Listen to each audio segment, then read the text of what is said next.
നമ്മൾ എഞ്ചിനീയറിംഗ് ഗ്രാഫിക്സിലെ പ്രധാനമായും ബുദ്ധിമുട്ട് വരുന്ന ഒരു ഭാഗം എന്ന് പറഞ്ഞാൽ നമ്പറിംഗ് ആണ്. ഇപ്പോൾ സ്ക്വയർ പിരമിഡിൻ്റെ നമ്പറിംഗ് ഒക്കെയാണ് നമുക്ക് മെയിനായിട്ട് കൺഫ്യൂഷൻ വരിക.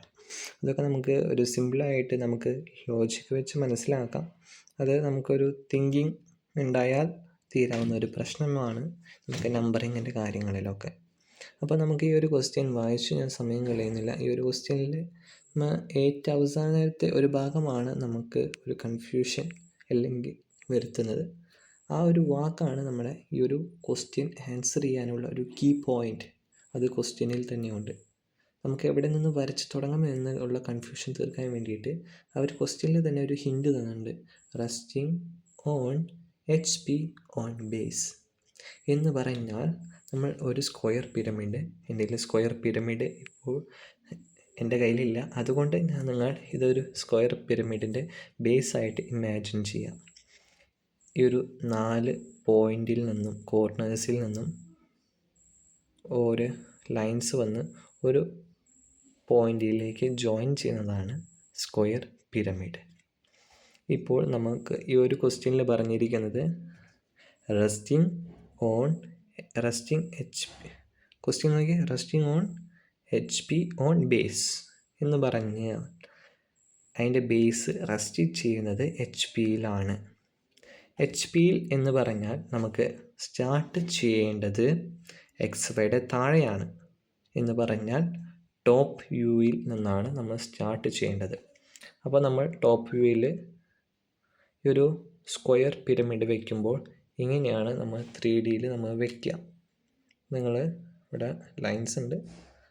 പിരമിഡ് നേരത്തെ ഞാൻ പറഞ്ഞ പോലെ അതിൻ്റെ ബേസ് മാത്രമേ ഇപ്പം എൻ്റെ കയ്യിലുള്ളൂ. അത് വെച്ച് നമുക്കൊന്ന് മനസ്സിലാക്കാം. ഇങ്ങനെയാണ് നമ്മുടെ കയ്യിലിരിക്കുക.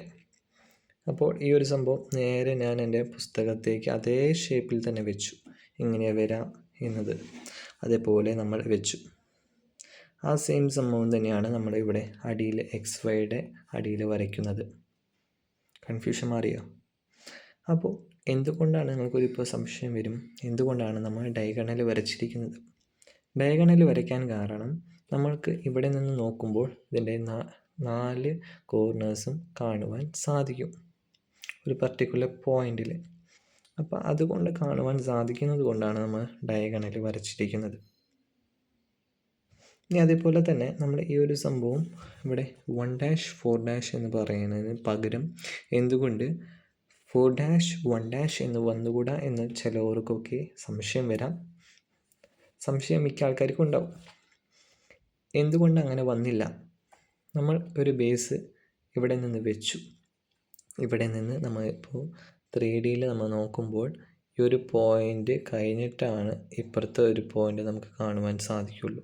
അപ്പോൾ ഈ സംഭവം തന്നെ നേരെ ഞാൻ എൻ്റെ പുസ്തകത്തിലേക്ക് വെച്ചു. നിങ്ങൾ നോക്കിയേ, ഈ ഒരു സംഭവം കഴിഞ്ഞിട്ടേ നമ്മളിത് കാണുള്ളൂ. ഇല്ലാണ്ട് നമ്മൾ ഇവിടെ നോക്കുമ്പോൾ ഈ ഒരു സൈഡ് കണ്ടിട്ടല്ലല്ലോ ഇത് കാണണേ. അപ്പോൾ ഈ സൈഡ് കണ്ടിട്ടല്ലേ ഇത് കാണാം.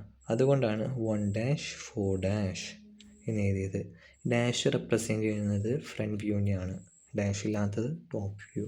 നമ്മുടെ റെസ്റ്റിംഗ് ഓൺ HP എന്ന് പറയുന്നത് ടോപ്പ് വ്യൂവിൽ നിന്നാണ് സ്റ്റാർട്ട് ചെയ്യേണ്ടത്.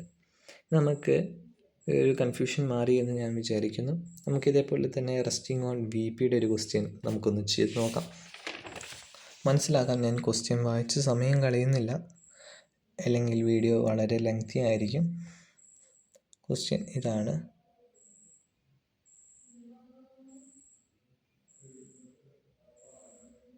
ഇതിലും അവർ ക്വസ്റ്റ്യനിൽ എവിടെ നിന്ന് സ്റ്റാർട്ട് ചെയ്യണം എന്നുള്ളതിൻ്റെ ഒരു ഹിൻറ്റ് അല്ലെങ്കിൽ കീ പോയിൻ്റ് നമുക്കതിലുണ്ട്, ഒളിഞ്ഞിരിക്കുന്നുണ്ട്. അത് നമ്മൾ മനസ്സിലാക്കി എടുക്കുന്നതാണ് നമ്മുടെ ഒരു കഴിവ്. ഇതിൽ പറയുന്നത് resting on VP on base എന്നാണ് പറയുന്നത്. അപ്പോൾ നേരത്തെ നമ്മൾ കണ്ടത് റെസ്റ്റിംഗ് ഓൺ HP ഇങ്ങനെയായിരുന്നു.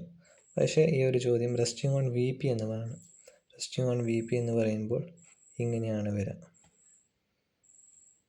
റെസ്റ്റിംഗ് ഓൺ VP എന്ന് പറയുമ്പോൾ നേരത്തെ ഇങ്ങനെ ഇരുന്നത് റെസ്റ്റിംഗ് ഓൺ VP ഇങ്ങനെയാണ് വരിക. ഈ ഒരു സംഭവം തന്നെയാണ് നമ്മൾ ഒരു പിക്ചറിൽ നമുക്ക് കാണുന്നത്.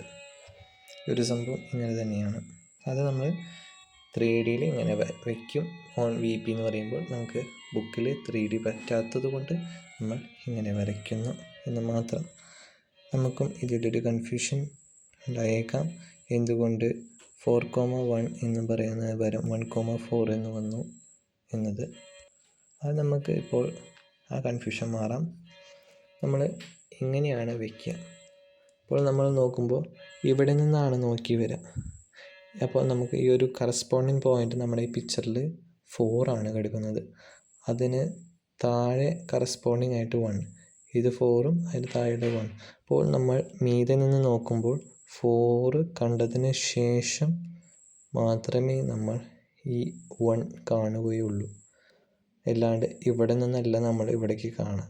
ഇവിടെ കണ്ടു കഴിഞ്ഞാൽ മാത്രമേ അതിൻ്റെ അടിയത്തെ കറസ്പോണ്ടിങ് കാണുവാൻ സാധിക്കൂ. അതുകൊണ്ടാണ് 4,1. അതേപോലെ തന്നെ നേരത്തെ പറഞ്ഞത് സെയിം കണ്ടീഷൻ തന്നെയാണ്. നമ്മൾ എബോവ് എക്സ് വൈയിൽ നിന്ന് വേണം സ്റ്റാർട്ട് ചെയ്യാൻ. കാരണം നമുക്ക് ഇത് കീ പോയിൻ്റ് തന്നിട്ടുണ്ട്. Resting on VP on its base എന്നാണ് പറഞ്ഞിരിക്കുന്നത്. ബാക്കി കണ്ടീഷൻസൊക്കെ സെയിം നേരത്തെ പോലെ തന്നെ.